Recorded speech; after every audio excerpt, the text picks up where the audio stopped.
Je voudrais réagir aussi sur le fait qu'il y a des clubs qui pratiquent la mixité et que, par exemple, même si les féminines ont un meilleur statut, par exemple, jouent en DA Arkema, et que les hommes sont en régionaux ou en Ligue 2, elles n'ont pas cette priorité, cette mise en valeur, et elles sont souvent mises de côté.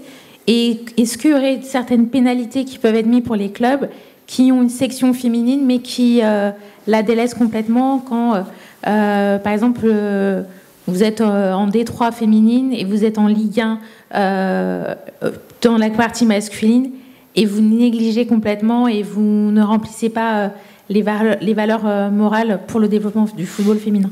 Bon, vous comprenez bien que tout l'objet du plan de féminisation qu'on a lancé, il vise à inciter chacun à faire les efforts pour faire en sorte que le football féminin se développe en France.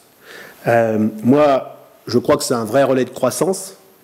Et les premiers chiffres de licenciés nous montrent qu'il y a une vraie appétence. Quand vous faites plus 12% de licenciés sur une saison et que nous avons en plus refusé des jeunes filles, ça montre qu'il y a une vraie appétence. Donc il faut que les clubs comprennent pleinement cette orientation et, à mon avis, cette tendance lourde pour y voir non pas simplement la perte à court terme qui peut être occasionnée, mais une trajectoire qui doit les amener et qui doit nous amener demain à économiquement trouver un équilibre et peut-être même demain des résultats positifs.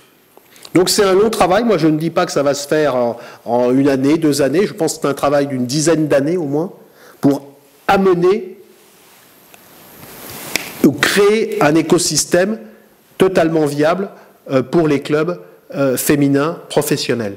Aujourd'hui, force est de constater qu'il n'existe pas encore complètement, mais c'est tout le sens de la politique que nous menons, c'est de se doter des moyens qui permettent de faire émerger cet écosystème économique très positif pour nos clubs.